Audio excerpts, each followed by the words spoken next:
Ooh, welcome everybody to Ringside Wrestling Entertainment. This is Joel Perez here for your review and results of Monday Night Raw for the date of May 8th, 2017. Tonight, we took it overseas. It was pre-recorded because of the obvious time difference between Europe and the United States. So, of course, this show was pre-recorded. Here tonight, there were spoilers out before the show, and to be quite honest, what a missable fucking show. Nothing of importance really happened here tonight. You got some marquee matches, but the matches really never got in to that third and fourth gear that you really wanted to see. We saw Seth Rollins and Samoa Joe, Finn Balor and The Miz, Bray Wyatt and Dean Ambrose, matches that can be put on and very well could be put on. At one point were being rumored to be put on pay-per-views. And these matches are quality fucking matches, but they never hit that stride that it should have. It never really got underway. And the quality of the show was just meh. It was meh all the way around, bro. It was.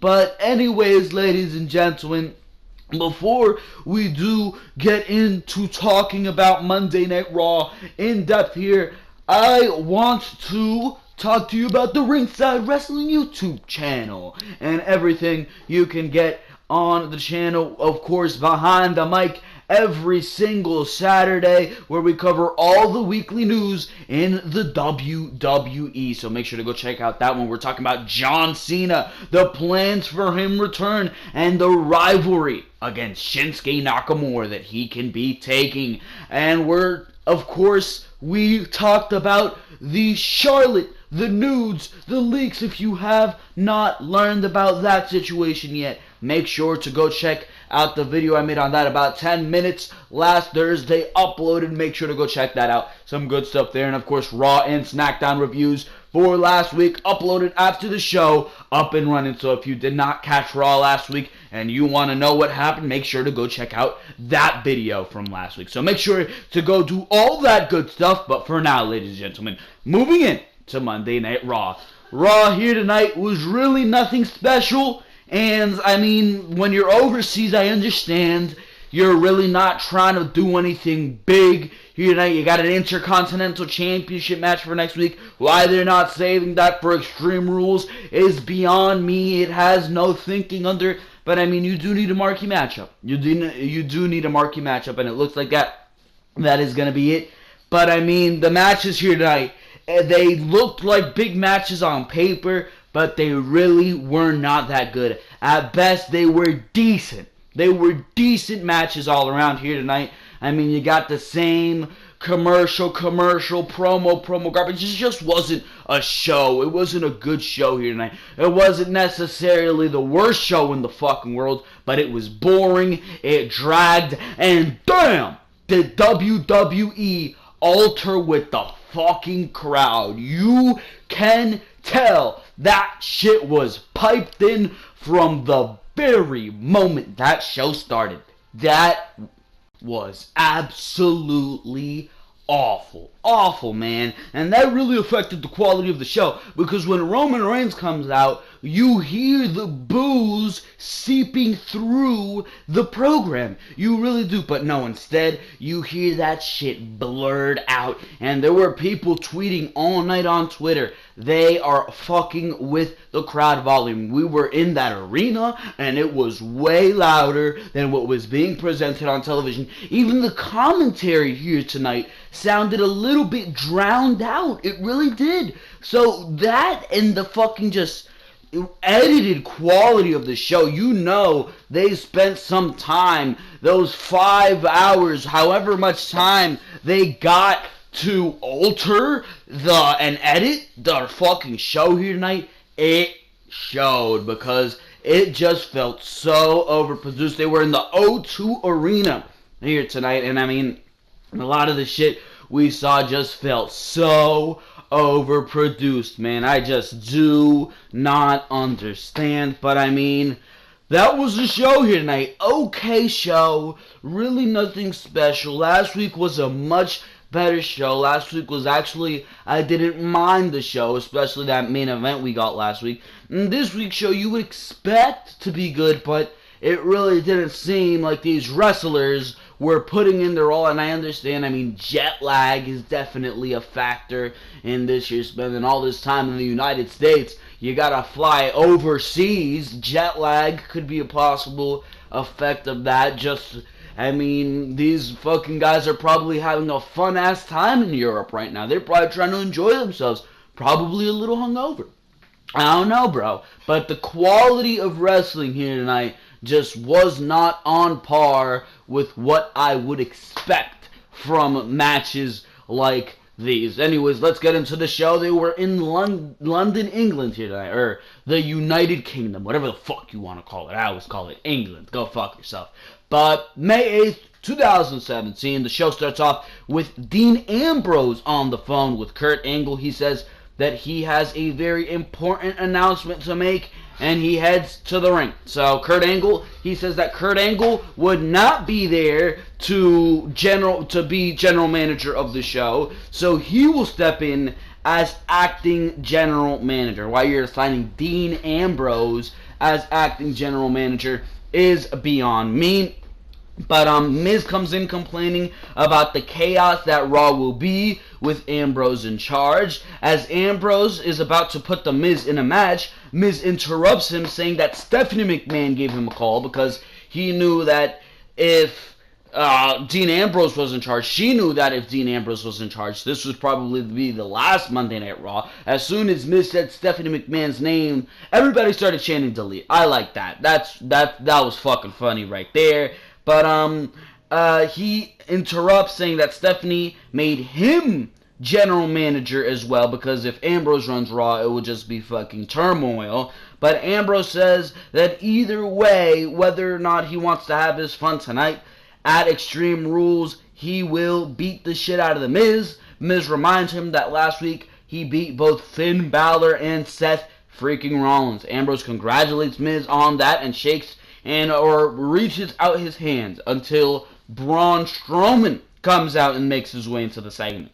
He walks to the ring with a cast on his arm, saying that regardless of whoever is in charge, he is going to get what he wants. And as long as Roman Reigns is still standing, he's not finished with him. I love the way Braun Strowman says, "I'm not finished with him." That's just always fucking hilarious to hear. But he says when his arm heals, yes, he does come out with a fucking cast around his arm. But he says when his arm heals and he takes out Roman, he says, like Seth Rollins has said, like Finn Balor has said, that he wants Brock. If you ask me, this is leading to a nice little triple threat or fatal four-way for all the people, number one contendership. For all the people who want to face Brock, I wouldn't fucking mind that. That would be an awesome-ass match, but I don't know. I don't know what they're fucking planning. Kalisto then comes out to no fucking reaction. The fucking reaction for Kalisto was absolutely dead. He says that he's not done with Braun because Braun treated him like garbage. And in case he doesn't remember, Kalisto actually beat him in the dumpster match. Braun, he's quick to say that was just a technicality, and he crushed Kalisto like an empty beer can, and he would love to beat Kalisto again when his arm heals. He made the mistake of saying that he can even beat Kalisto with one arm, which makes Ambrose make the match of Strowman versus Kalisto. Miz makes a joke about already ending Kalisto's career in the first 10 minutes of Raw, asking what he will do next, electric ring ropes, this, that, all these fucking retarded suggestions. And Ambrose says, you know what I'm going to do next? He makes a match of Finn Balor versus Miz, and it starts right now. This was a pretty decent match, Balor versus The Miz. This was Balor pretty much getting in all his fucking moves, the kick in the apron, the Pele kick, all that shit. Balor got in all his offense, but when they got back in the ring off that kick on the apron, when they got back in the ring, Maurice distracted the ref. Miz then pushes Balor into the back of the ref, making it look like Balor put his hands on the ref, or at the in the point of view of the referee, that is. Miz then exercises his power as acting general manager, telling the referee to end the match in DQ, which he does. That brings out Ambrose then to restart the match. He says, nah, this is not the way this is gonna work. He says, this match is restarting, no DQ. Balor immediately takes advantage from behind, blasts the Miz, throws him back in, sling blade, corner drop kick, coup de grace, and 1, 2, 3, Balor beats the Miz. So Miz, I guess Balor gets his win back against the Miz. What confused me is that Finn Balor literally made zero mention of his feud with Bray Wyatt. So you're telling me that Bray Wyatt came out and he cost Finn Balor a shot at the fucking Intercontinental Championship, which is right now the most valued title on Monday Night Raw, and Balor just doesn't give a fuck. He's not going to make mention. He's going to beat The Miz, and that's it. Night over. That made no fucking sense to me. That was fucking terrible. That just shows how WWE has literally no storyline progression whatsoever, and how they just forget. They forget. I mean, do you really expect somebody like me to fucking forget what Bray Wyatt did last week to Finn Balor? No mention of that tonight. No mention of that tonight. Same thing with fucking Bray Wyatt. He was in the main event here tonight. No mention of Finn Balor. Are they forgetting this feud, bro? Are they forgetting this feud? Jesus Christ, that was fucking terrible. Probably one of the worst things here tonight. How do you not mention this feud? Everybody was fucking hyped for it when Bray Wyatt came out and attacked him. You're just gonna forget about it here tonight? Makes no fucking sense to me. But Nia, we see Nia Jax talking to Alexa Bliss in back, with Nia asking if Alexa really meant what she said last week about Nia being great. This entire segment, Alexa was trying to talk her way out of the situation and said, of course, you're fucking great, Nia. Nia said that if that's true, then when Alexa is done with Bayley, she should be the next in line. Alexa, again, talking her way out, says that I don't make matches. Kurt Angle makes matches. And she says that when he gets back, she would be glad to work something out with him. Nia then proclaims herself Alexa's new best friend, which Alexa seems to fucking like. So there you go. Alexa Bliss and Nia Jax are now friends. Who cares? We go to Alexa Bliss versus Mickie James. Decent match here. Again, a match that you would expect to be better. Everything was just here tonight. Just mediocre bullshit. But Nia came out with Alexa, and then as Mickie saw that Nia came out with Alexa, she brought Bayley alongside her. This ended when Nia Jax held Mickie back from the top rope, but Bayley got a cross body on her. When Mickie does get up to the top, Alexa catches her with a forearm which had zero impact, and instead of going up to the top rope for the Twisted Bliss and giving us an emphatic ending, 1, 2, 3, it's over. Off that anticlimactic forearm, it is over. So that just made no fucking sense to me, and it kind of put a couple points off of this fucking match. But Bayley, she then chases off Alexa, and Nia Jax gets pissed off, and she attacks Mickie James. That's how this fucking segment goes. And I guess they're building towards Alexa and Bayley. I don't fucking know. Again, just mediocre build. You really don't give a fuck for what is going on. But Dean Ambrose, there's a backstage segment with him. A lot of backstage segments on Raw every fucking week. They really need to tone that shit back. But Dean Ambrose is going through the schedule for this week with what seems to be a producer. Miz, he said he wanted to have a special Miz TV segment, but Ambrose, of course, cancels it. This aggravates The Miz, and him as co-general manager makes the match of Dean Ambrose versus Bray Wyatt. So, who cares? Charlie Caruso.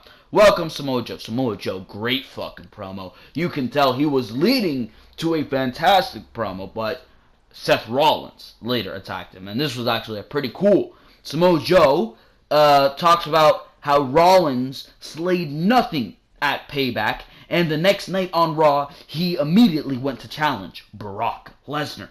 He says that Rollins now lives on Joe's terms. This is over when Joe says it's over. He says Rollins will hear every ligament pop. And before he can say much else, a brawl breaks out when Rollins attacks Joe out of nowhere. Pretty cool little brawl here, quickly broken up by the referee. And then we later hear that there will be a match between Samoa Joe and Seth Rollins later in the night. I was actually pretty excited for that. Again, it turned out to be but we'll talk about that. Braun Strowman versus Kalisto here. This match barely fucking happens, and probably the most bullshit segment of the show fucking goes on here. Strowman, he quickly picks up the mic here saying that he doesn't accept the match because he's injured and Reigns won't face him until the ref rings the bell and Strowman immediately gets a big boot on Kalisto and goes into the attack. And then you hear dun dun dun dun dun dun. Jesus Christ, I hate hearing that. God damn, I really do hate hearing that. But you hear the music of Roman Reigns hit. Roman Reigns comes out, no limp, no nothing, not holding the arm, no. Walks down to the ring like the Superman he is. He's only missing a cape, bro. He's only missing a fucking cape, but he's got all the abilities. He could fly with that Superman punch. How luxurious. Wow. He can fly. He has superhuman healing, bro. Because listen to all the things Braun Strowman has done to this man. He's thrown him into tables. Power slammed him through tables, man, mind you. Thrown him into walls. Thrown him on a stretcher off of a ledge. Fucking flipped an ambulance over while this man was in it. He destroyed Roman Reigns in their match at Payback. Not one, but two power slams. Fucking crushed this man with steel steps. Crushed him right down. Roman Reigns was barely walking literally 1 week ago. This man was bleeding, fucking barely able to move.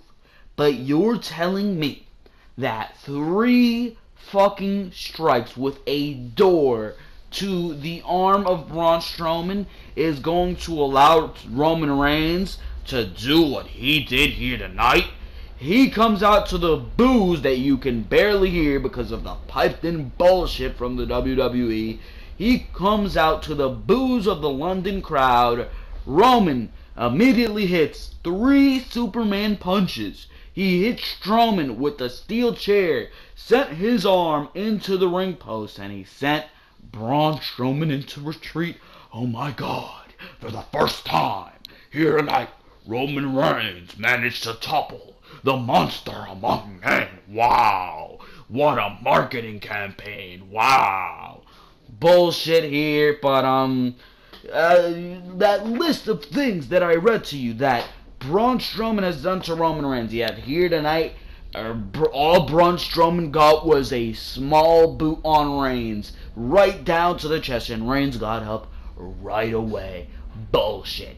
Bullshit. You're telling me Roman Reigns was able to do all this to Braun Strowman? Bullshit, bro. Bullshit. I don't believe it for a second. I mean, Braun Strowman literally ran through an ambulance door and he got hit with the other door 3 times on the arm. And you're telling me that injured him? Yet Roman Reigns, all the shit Braun Strowman has done to him, yet he's coming out like nothing fucking happened to him. Nothing fucking happened to him, bro. I don't understand it. I really don't understand it. It just goes to show you all the logic gaps in the WWE. That is a classic WWE logic gap there. But I mean, what are you gonna do? What are you gonna fucking do? Go to a segment, a backstage segment. Goldust, he's talking to R-Truth about this tag team turmoil match, and they're talking about how they need to show their fucking best out there here tonight because really Kurt Angle, I should say. Kurt Angle as a general manager does remind me of Shane McMahon. But Kurt Angle, so he's right about the win-loss record. He's right about them not proving themselves. And here tonight they got to show what they got because the Hardys aren't the only team that can make a comeback. So, nice little inspiring speech by Goldust before we do go into this tag team turmoil match. The match started off with Enzo and Cass and Sheamus and Cesaro. And this match was actually probably the best match of the fucking night, not gonna lie to you. Sheamus and Cesaro looked like absolute champs here in this fucking tag team turmoil match. What happened here? So the match, of course, starts off with Enzo and Cass and Sheamus and Cesaro, and they advanced when Cass, he did not make the tag here. He was pulled off the apron by Sheamus, preventing the tag team to get that hot tag and allowing Cesaro, after a huge European uppercut to the back, that European uppercut that he does in the turnbuckles, he then locks in the sharpshooter on Enzo, and Enzo had no choice but to tap out. The next team is Heath Slater and Rhino, who went into battle with Sheamus and Cesaro on the ramp. That took out Rhino for most of the match, giving Slater no one to tag and allowing Sheamus to hit the bro kick. So they're out of there. The next team is Anderson and Gallows. They're eliminated. I don't know how. I actually was doing something during that elimination, but I did see the Golden Truth come out. This was probably when the match got very, very interesting because they've been building up the Golden Truth. They've been building up how these guys really do need to win, and I like that. That was smart. They've been just trying to build those teams so this match can be more exciting, and that is very, very good. So when they did come out last, you're like, maybe they'll do it. Sheamus and Cesaro have been here the entire time, and I mean, it would be cool to see them get the upset victory, but no, that was not the case here. In the end, Sheamus and Cesaro got the roll-up on R-Truth, of course, grabbing the tights. And after the match, they attacked the Golden Truth. The Hardys came out, but Sheamus and Cesaro fled. So Sheamus and Cesaro, the heel Sheamus and Cesaro, are going to be your tag team champions going into Extreme Rules. And it's going to be a very interesting match. I say add a stipulation to this one, maybe a tornado tag, I don't fucking know, but it's going to be very, very good. Last match was fucking brutal on its own, didn't even have a stipulation. Imagine these guys going at it in a ladder match, in a tornado tag, extreme tornado tag. Anything you do, it's going to be pretty awesome to see these teams go at it, especially now that you have freaking storyline under this. The things that Sheamus and Cesaro have done to the Hardys, especially at Extreme Rules, the way they destroyed them, bro kick into the ring post by Sheamus onto Jeff Hardy was pretty brutal. So I want to see how this match turns out to be. The first match was great, probably the best match we saw at Payback, and it's going to be interesting to see what they do differently at Extreme Rules and building to Extreme Rules as well. It's going to be awesome to see that. But for now, we go into Samoa Joe versus Seth freaking Rollins. Why the hell is he Seth freaking Rollins? I don't know, bro. But this was a decent match, probably the best out of that three pair. Wyatt, what the fuck? Wyatt and Ambrose, Miz Balor, probably the best out of the three. The offense of Samoa Joe is just so crisp and clean. I love to see it. But in the end, this was probably the same match they had at Payback. Really, it was just the same match they had at Payback. But this time, the turnbuckle got exposed. Rollins was trying to hang on to the turnbuckle when Joe, it looked like he was going to go for that double knee breaker that he does. Looks absolutely great. But Rollins pulls off the turnbuckle, Joe realizes it, sends Rollins into the turnbuckle. Ref wants to check on Rollins, keeps Joe back, but you know Joe don't do that. Joe don't abide by the rules, bro. He started sending Rollins into the turnbuckle 2 or 3 more times. Ref had to call the match, and after the match, Joe continued to send Rollins into the turnbuckle, locks in the coquina clutch, and stands tall. So the match ended in DQ, favor of Rollins, but at Extreme Rules, bro, I was saying, if Joe loses again here tonight, if Joe gets pinned again here tonight, I'm going to be pissed off. He didn't get pinned here tonight. I'm fine with the DQ loss. But at Extreme Rules, bro, I better see Samoa Joe get a dominating victory in an Extreme Rules match probably, too.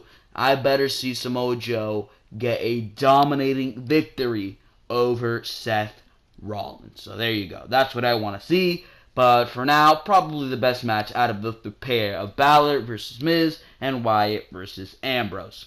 Ambrose versus The Miz was announced after this match for the IC title next week. So you have that. That's probably going to be your main event. You have that to look forward to. Will Miz recapture the Intercontinental Championship? I doubt it, bro. I doubt it. But if it does happen, Miz was great with the Intercontinental title on Smackdown. I'm sure he can have a fantastic reign with it on Monday Night Raw, but I don't know, bro. I think Ambrose is going to keep it.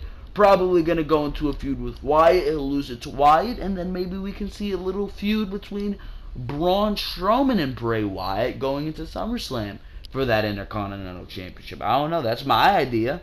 It would be interesting. Former Wyatt family member versus former Wyatt family member. This is not the same Braun Strowman we saw in the Wyatt family, bro. It's not the same Braun Strowman. And I mean, it would be interesting to see that match over gold. I say you do that. I say you do that, but Miz versus Ambrose next week, I don't know why they're giving this match away. I really don't. I think I can wait until Extreme Rules to see this match with the stipulation, but this match is probably going to end in some bullshit finish next week, and then at Extreme Rules, you will see the actual match. So, I don't know why they're giving this match away, but who cares? Who cares? It's just Monday Night Raw with their retarded fucking writing. So, what are you going to do about it? And the answer is not much, except just don't show your interest. But they are giving this match away next week. We go into a bunch of crappy, just, why is this even on my television matches? Jack Gallagher versus TJP. This match was just another short, shitty cruiserweight match. That's all I can fucking tell you. That is all I can fucking tell you.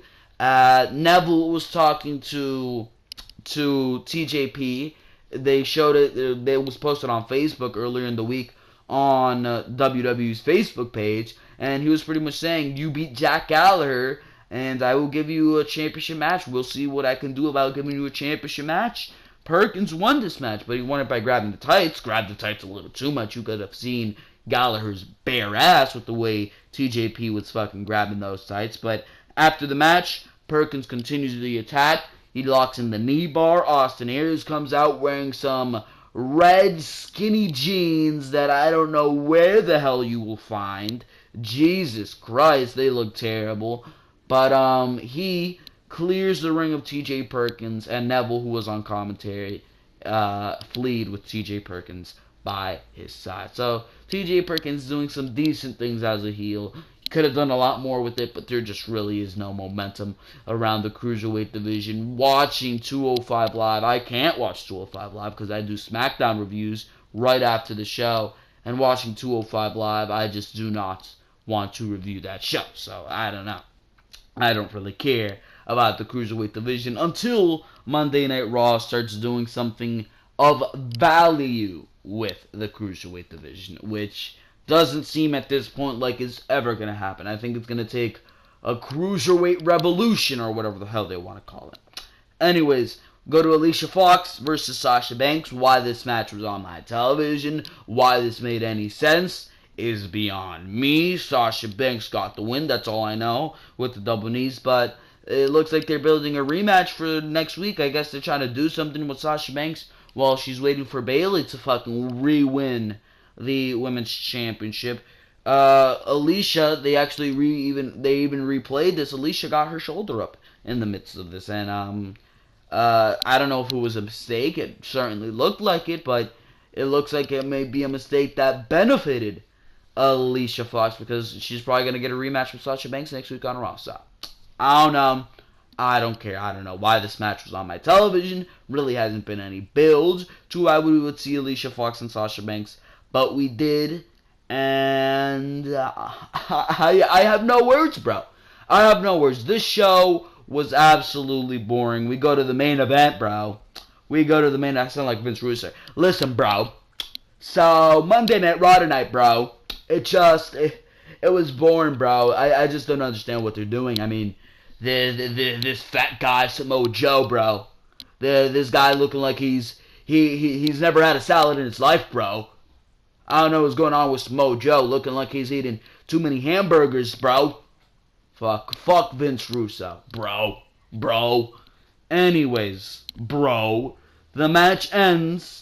This match, Bray Wyatt versus Dean Ambrose, pretty decent match. Again, we could have really seen these guys take it to the next gear, but it's just the restrictions of these TV matches with the commercial breaks in between and all this garbage. But the match ends when Miz, he clubs Ambrose in the back with the IC title. And Wyatt, I don't know why they do these awkward finishes. Wyatt had to pin Ambrose first after he got clubbed with the title. Ambrose kicked out, and then he hit the Sister Abigail. No, throw him in the ring after he got hit with the title. Hit him with the Sister Abigail. 1, 2, 3. All one fluid motion. But no, the kick out and then the Sister Abigail. It just looked clunky. But after the match, Miz attacks Ambrose, and they're actually building decently, I guess, to the Intercontinental title match next week. Miz attacks Ambrose after the match, saying that when he beats Ambrose, he won't just see him holding the title, but they will see it around the waist, his waist, and it will be simply awesome. So that's what Miz had to say, and that was pretty much Monday Night Raw here tonight. Not much to say about the show. I mean, Miz versus Ambrose next week. It's going to be a pretty marquee match to see. I mean, the Intercontinental title is the top title on Monday Night Raw tonight. You cannot deny it. You really cannot deny that the Intercontinental is the top title. And it's going to be interesting to see Miz and Ambrose, because there is a decent possibility that Miz could win the Intercontinental title. But at the same time, after watching a show like this, pretty boring, mediocre, nothing awful except that Roman Reigns shit, nothing really awful, but nothing really of avail. Nothing really of avail. Nothing really interesting. And I feel like we're gonna continue seeing Raws. We're taking a snooze fest for a long time until fucking Brock Lesnar decides to show up with the Universal Championship. And they're apparently having plans of having him hold the title until WrestleMania 34. So it looks like it might be a fucking while before we see the Universal Championship back normally on Monday Night Raw. Jesus Christ is all I have to say about that. I mean, the fact that there's no main title, there's really no main feud, they really can't make up their minds under what's going to really main events. It's just really clunky. It really is. But what are you going to do about it? Not much, bro. Not much. I mean, until Brock Lesnar comes back, hopefully he loses the title at SummerSlam. Until Brock Lesnar comes back, there's really going to be just 1 week good, 1 week bad. 1 week good, 1 week bad. 1 week good, 1 week back. Bad, I mean. Because really, especially with the booking, the unoriginal, uninspired booking of Monday Night Raw, you're really not going to get anything too good. And these shows, you're going to find yourself being tired out by these shows more than you are interested by these shows. Again, if the audience wouldn't have been so altered, this show would have been probably better and more exciting. And if these guys weren't overseas as well, and you can clearly tell the jet lag is getting to them, bro. Because these matches could have been great, but they were really more mediocre. So that was Monday Night Raw here tonight. I hope you enjoyed every single thing you heard in this review. Make sure to like, make sure to comment, and make sure to subscribe. If you like what you heard here in this review, make sure to like. If you want to tell me what you thought of Monday Night Raw here tonight, I want to hear what you thought of Raw here tonight, because it really is either way. Did you like what we saw? Was it interesting to you? Or were you like me, where you were just bored by the over-edited garbage that we saw here tonight? Make sure to subscribe if you like what you're hearing on the Ringside Wrestling YouTube channel. It really, really puts a smile on my face and helps me out if you were subscribed. And you also get the videos of this channel right to your subscription box. Monday Night Raw and Smackdown reviews. I'll see you tomorrow on Smackdown after that show. Monday Night Raw and Smackdown reviews every single week. And, of course, Behind the Mic on Saturday, where we cover all the weekly news in the WWE. And make sure to go check out Charlotte Nudes Leaked Online. Make sure to go check that out in the 10-minute video I did on that. So make sure to go check out all that good stuff on the Ringside Wrestling YouTube channel. And hit that subscribe button. Hit that subscribe button with the Sister Abigail, bro. For now, this has been Joel Perez of Ringside Wrestling Entertainment. And for now, I am out of here. Thank you very, very much for watching this video.